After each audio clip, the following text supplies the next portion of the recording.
Hermanos, los saludo con la paz del Señor. Quería compartir con ustedes una reflexión acerca de un pensamiento y me venía a la mente el recuerdo de personas que tienen especial cuidado y hacen especial énfasis, por ejemplo, en la limpieza del auto. Encuentran lugares que por ahí uno ni se imagina que existen, que los limpian, con detalles pueden estar por ahí toda una tarde, horas, 1, 2, 4 horas limpiando el auto, y cuando terminan de limpiarlo lo disfrutan, se van a dar una vuelta y pareciera como que el auto anda mejor. ¿No? También conozco personas que hacen lo mismo pero con la moto, que le encuentran minuciosamente todos los agujeritos para limpiarlo y pareciera que la moto la disfrutan más y que hasta anda mejor también la moto, la lubrican la cadena, bueno. Y personas que también cuidan con especial cuidado la casa para hacerla más habitable, para que sea más cómoda, cuando pueden le dedican tiempo de trabajo y si la pueden agrandar la agrandan como para hacer una habitación más, para que sea más cómoda, más amplia. Hay cosas que nosotros prestamos atención, cuidado, por ejemplo, no sé, un trabajo al que nosotros le damos especial cuidado también para que nos asciendan, para después tener un mejor pasar económico. Pero ¿qué dice la Biblia sobre este tema? De qué debemos cuidar. ¿Qué es lo que nosotros debemos cuidar?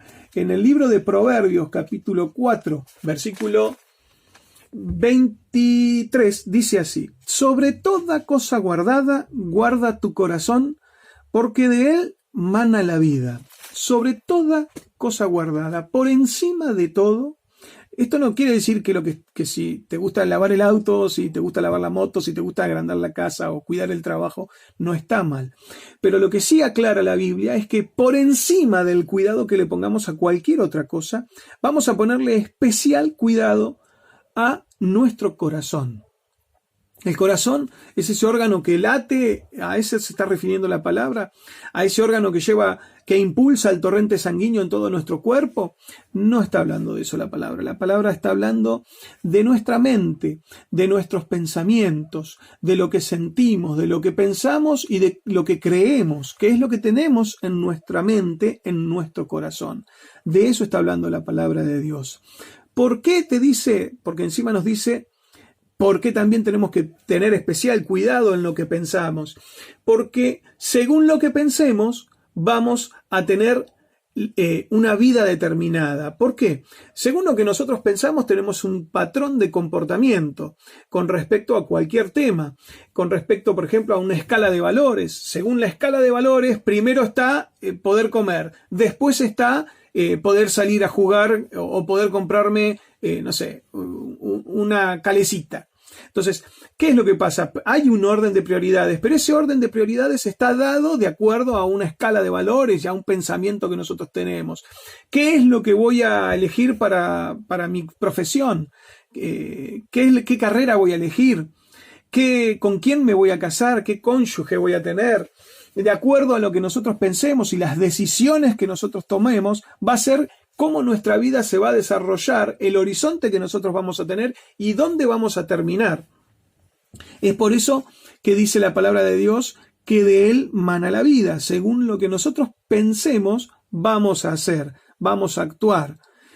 Según los sentimientos que tengamos, según las emociones que tengamos, que están directamente dependiendo de los pensamientos que tenemos, va a ser lo que nosotros, va a ser como nosotros actuemos. Entonces, podemos decir entonces que somos y vamos a ser de acuerdo a lo que pensemos. ¿Y qué ejemplos podemos encontrar en la Biblia acerca de esta línea de pensamiento? Marcos capítulo 6, versículo 45 al 52. Nosotros vamos a leer, para acelerarlo, la segunda parte del 51 y el 52. Está hablando después de que Jesús hizo el milagro de la multiplicación de los panes y los peces.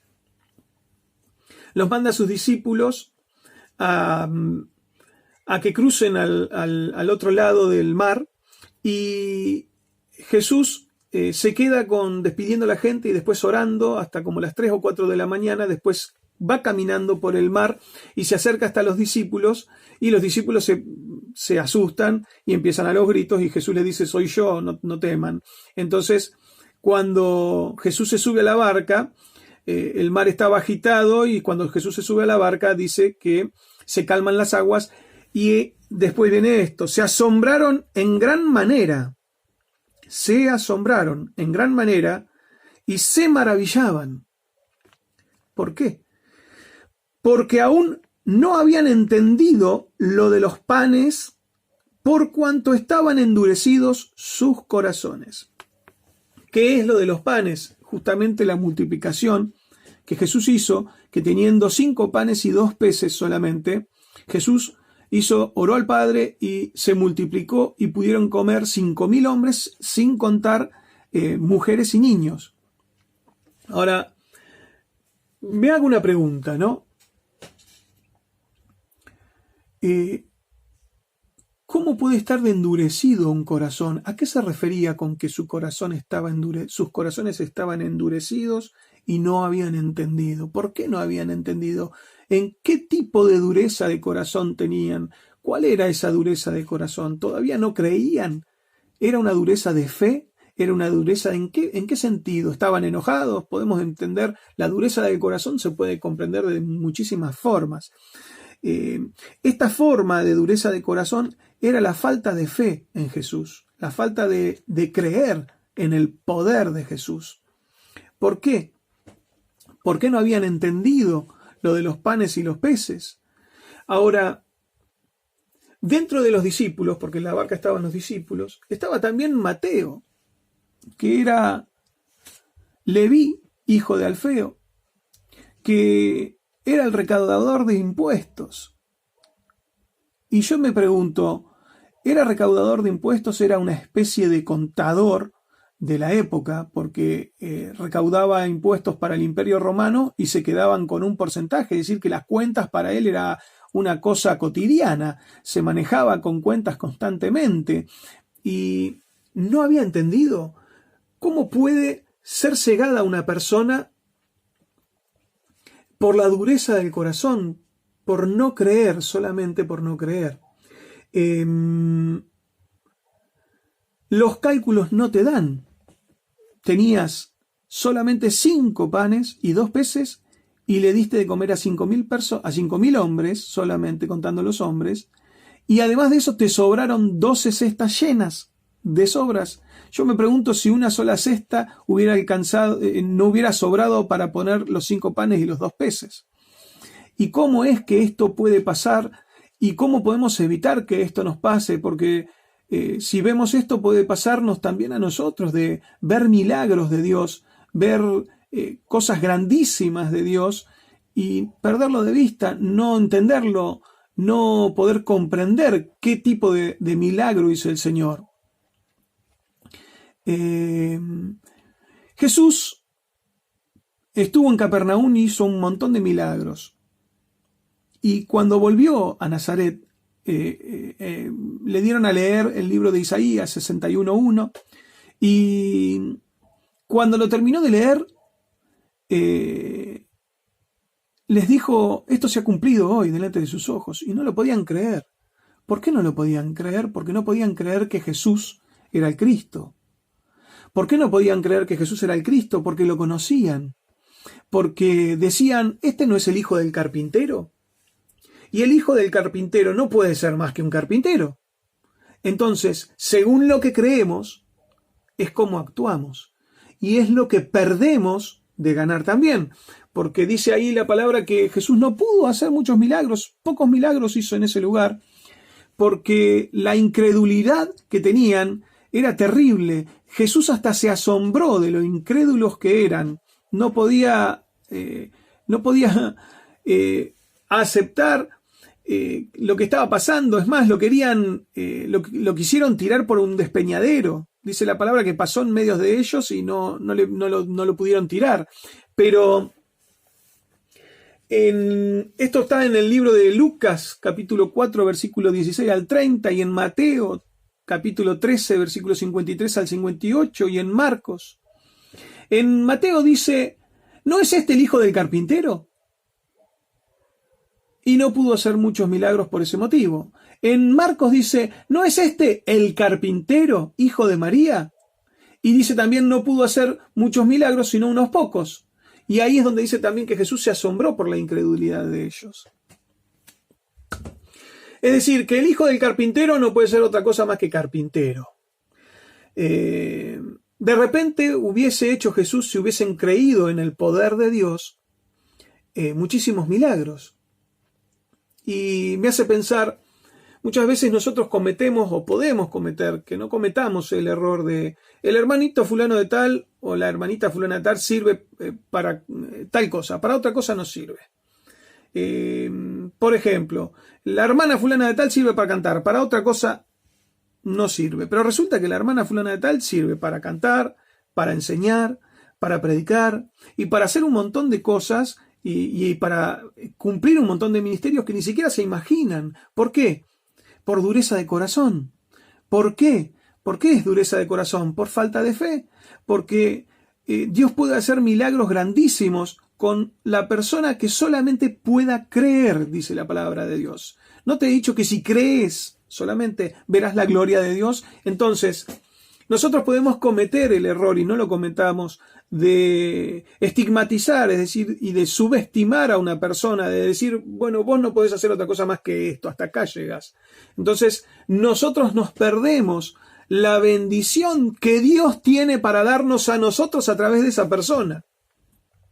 También podemos cometer el error de decir, no, yo para esto no sirvo. Déjame así tranquilo porque yo la verdad que no sirvo ni para cantar, ni para predicar, ni para tocar un instrumento, ni para ir a orar por un enfermo y que se levante y que se sane, ni para esto, ni para aquello, ni para predicar, ni para enseñar. No sirvo para estas cosas. ¿Y qué podemos nosotros entender? ¿Qué hubiese pasado si David hubiese pensado de esa manera?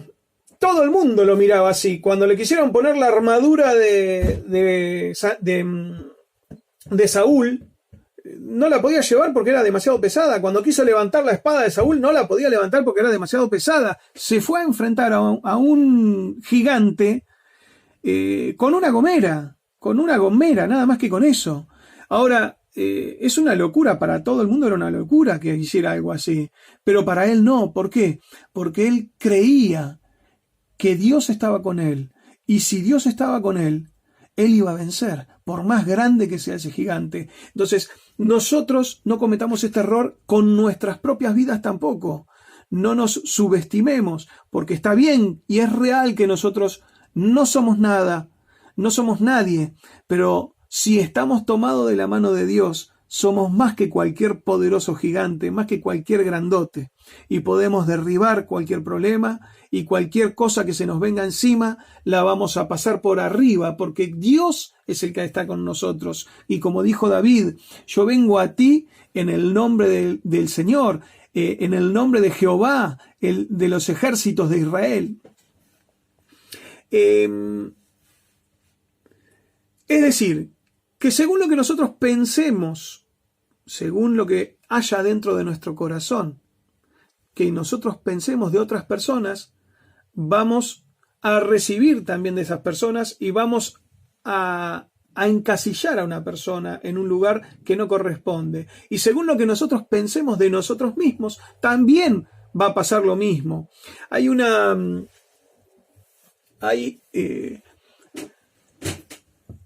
estudio que dice que las abejas no pueden volar. Según las leyes de físicas y matemáticas de aviación, una abeja no puede volar porque su cuerpo es tan pesado, tan grande, y sus alas, las dimensiones de sus alas son tan pequeñas que no debería poder volar.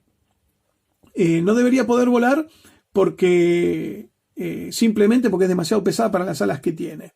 Ahora, ¿saben por qué una abeja puede volar? Porque no conoce y no entiende las leyes de la aviación. Porque si una abeja hubiese estudiado las leyes de la aviación, con total seguridad no volarían. Ahora, Si nosotros creemos que podemos, se nos es posible. Y para nosotros mismos, incluso literalmente, podemos hacer la misma comparación. Para nosotros, por las leyes de la aviación, tampoco podemos volar. Y es verdad, no podemos volar. Pero cuando Cristo venga a buscar su iglesia, vamos a volar con Él. ¿Sí? He escuchado algunos pensamientos respecto de algunos temas determinados y voy a tocar algunos ejemplos para que se ejemplifique también qué es esto de que según lo que pensamos vamos a actuar, ¿no? Con respecto, por ejemplo, al perdón. Alguna vez escuché que podemos perdonar algo determinado que nos hicieron cuando lo recordamos y no sentimos más dolor por eso que nos hicieron, entonces ahí es cuando podés perdonar. También escuché,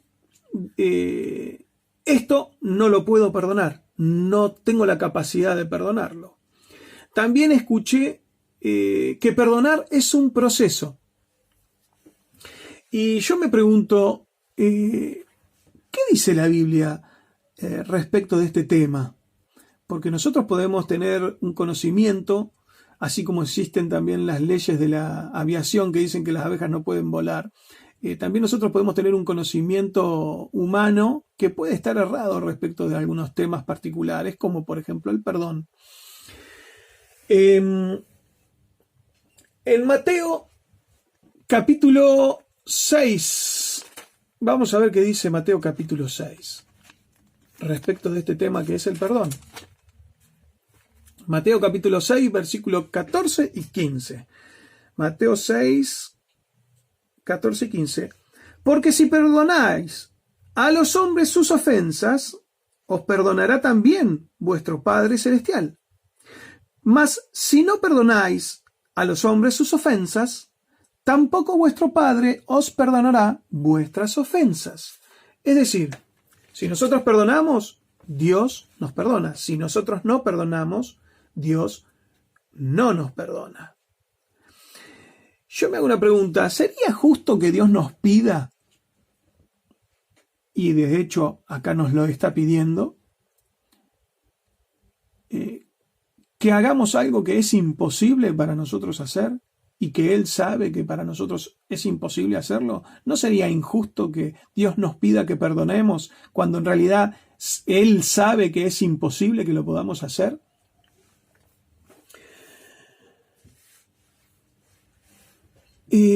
Yo me hago otra pregunta más. ¿Qué pasa con ese pasaje donde dice, todo lo puedo en Cristo que me fortalece? ¿Y qué pasa con el otro pasaje donde dice, ya no vivo yo, Cristo vive en mí? Es decir, hay un gran etcétera de pasajes que podemos mencionarlos, ¿no? ¿Qué es un proceso? Proceso es un conjunto de fases de un fenómeno o hecho complejo. Conjunto de operaciones a que se somete una cosa para elaborarla o transformarla. La palabra de Dios define el perdón de esta manera, como un proceso. El Señor nos dice que cuando no nos duela más, lo vamos a poder perdonar. ¿Encontramos alguna de estas definiciones en la Biblia? Lucas 17, 4. Lucas 17:4. ¿Qué dice Lucas 17:4? Si 7 veces al día pecare contra ti y 7 veces al día volviere a ti diciendo me arrepiento, perdónale. Es decir, yo tengo una persona que pecó contra mí en cualquier manera, de cualquier forma, y viene y me pide perdón, lo tengo que perdonar. Se arrepiente, me pide perdón y lo tengo que volver a perdonar. Y así hasta 7 veces. Eso es lo que me dice la palabra de Dios en Lucas 17:4. Mateo 18. Mateo 18, 21 y 22. Entonces se le acercó Pedro y le dijo: Señor, ¿cuántas veces perdonaré a mi hermano que peque contra mí? ¿Hasta 7? Porque Jesús ya había dicho esto de los 7. Y Jesús le dijo: no te digo hasta 7, sino aún hasta 70 veces 7. Y prestemos atención en un detalle que acá Jesús no dice y que no se aclara. En el otro pasaje habíamos leído que si se arrepiente y viene y te pide perdón, lo tenés que perdonar hasta 7 veces. Pero acá ni siquiera se arrepiente y te viene y te pide perdón. O sea, por más que no se arrepienta, por más que no venga y me pida perdón, la Biblia me dice, Jesús me dice que lo tengo que perdonar hasta 70 veces 7. Es decir, 490 veces lo tengo que perdonar. Eso sí, a la 491 un cortito de izquierda. No es así. La palabra de Dios, si nosotros vemos en el ejemplo claro de el primer mártir de Cristo, Esteban, lo apedrearon, y Esteban, cuando lo estaban matando, oró al Padre por aquellos que lo estaban matando y les dijo: Padre, perdónalos, porque no entienden, no saben lo que están haciendo, no se dan cuenta de que... Es decir, Esteban pensaba y sabía esto, entonces le dijo al Padre: perdónalos, porque no saben lo que hacen. Entonces, no solamente no estaban arrepentidos, sino que lo querían matar y estaban convencidos de querer matarlo, y aún así Esteban ya los había perdonado por algo que iban a hacer en un futuro, de lo cual por ahí no se arrepentían nunca en toda su vida. Es decir, que la voluntad del Señor es que nosotros podamos perdonar y que volemos con Cristo, ¿sí? Así como puede volar una abeja, si es que también perdonamos como Cristo perdonó, ¿no? Podemos seguir enumerando muchos ejemplos de que de acuerdo a lo que pensamos de un tema determinado va a ser como actuemos. Si nosotros creemos que la verdad es que perdonar es un proceso, es que hay cosas que no se pueden perdonar, entonces no se perdonan, o que vos vas a poder perdonar cuando te deje de doler aquello. Si nosotros creemos realmente, pensamos de esa manera, vamos a actuar de esa manera, no vamos a perdonar. Y entonces vamos a recibir el horizonte que es que Dios no nos perdona a nosotros. ¿Qué nos espera? La realidad es la realidad, y nos esperaría el infierno, porque si Dios no nos perdona a nosotros, entonces lo que merecemos es eso. Pero si nosotros podemos comprender, renovar nuestra mente, renovar nuestro pensamiento y poder entender las verdades de Cristo y pensar de otra manera, vamos a actuar de acuerdo a eso que pensamos. Cambiar esa manera de pensar con respecto a diferentes temas es vital para que nosotros podamos tener una vida cristiana de victoria en Cristo. Primera de Corintios 10, versículo 13. Dice: no os ha sobrevenido ninguna tentación que no sea humana, pero fiel es Dios, que no os dejará ser tentados más allá de lo que podéis resistir, sino que dará también juntamente con la tentación la salida para que podáis soportar. Muchas veces también he escuchado que Dios no nos manda una prueba más difícil de la que podemos soportar. Y esto también es un error de pensamiento, porque la Biblia acá, que es lo que acabamos de leer, Corintios 10, 13, no nos dice que no vamos a pasar una prueba más difícil de la que podamos resistir, porque el apóstol Pablo murió en la prueba, el apóstol Pedro murió crucificado en la prueba, boca abajo, el apóstol Juan también falleció, Esteban lo apedrearon y murió, no soportaron, sus cuerpos no soportaron la prueba. Jesucristo mismo murió también, resucitó después, por supuesto, pero no soportaron la prueba. Lo que Dios dice en su palabra es que nosotros podemos soportar la tentación, porque juntamente con la tentación Dios da la salida.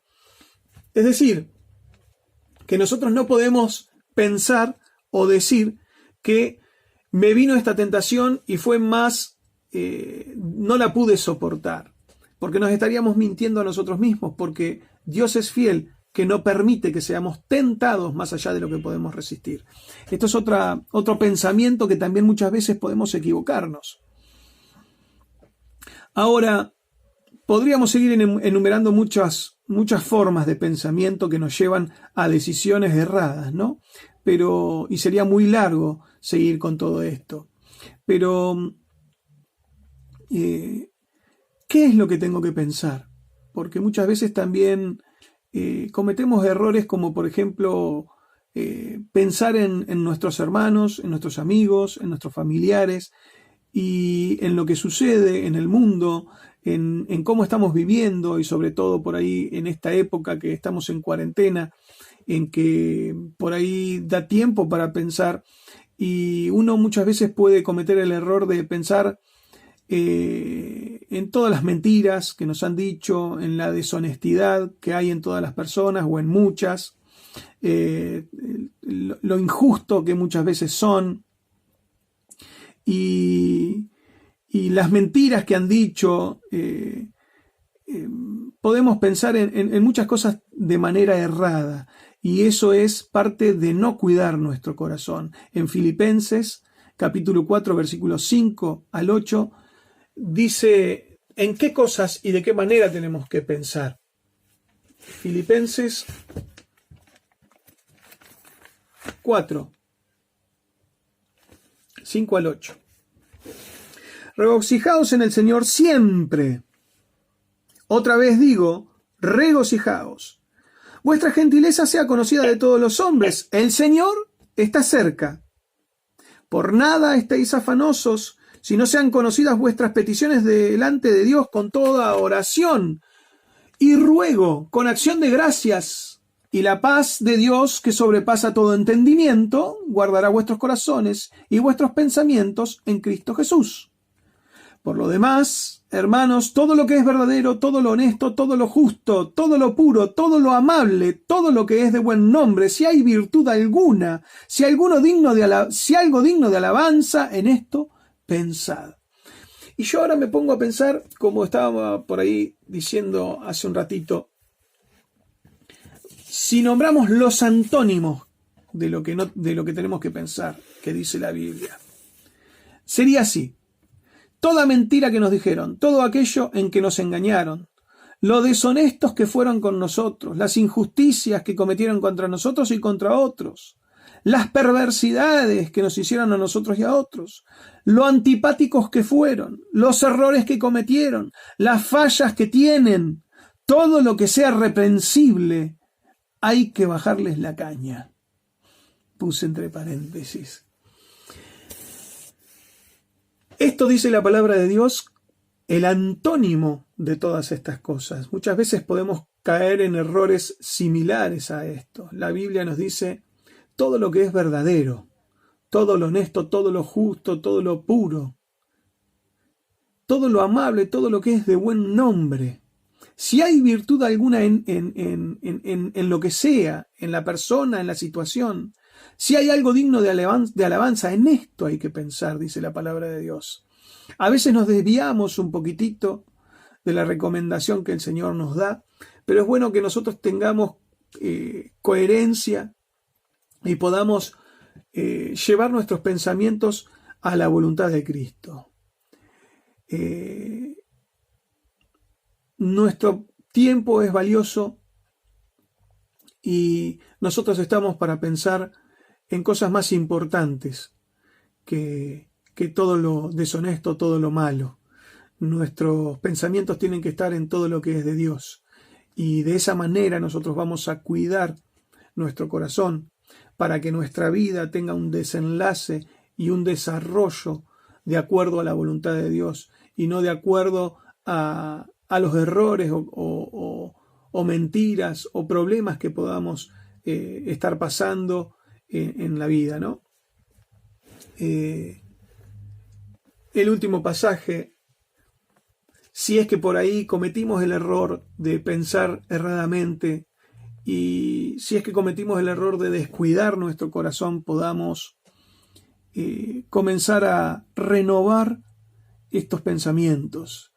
Dice la palabra de Dios que nosotros tenemos el poder, que Dios nos dio un espíritu de poder, de amor y de dominio propio. Muchas veces podemos escuchar o pensar, no, pero ¿cómo hago para dominar mi mente? Yo no puedo dominar mi mente, me vienen los pensamientos. Dios ya nos dio un espíritu de poder, de amor y de dominio propio. Tenemos eso ya implantado en nosotros, está en nuestro ADN. Podemos tener el dominio de nuestros pensamientos.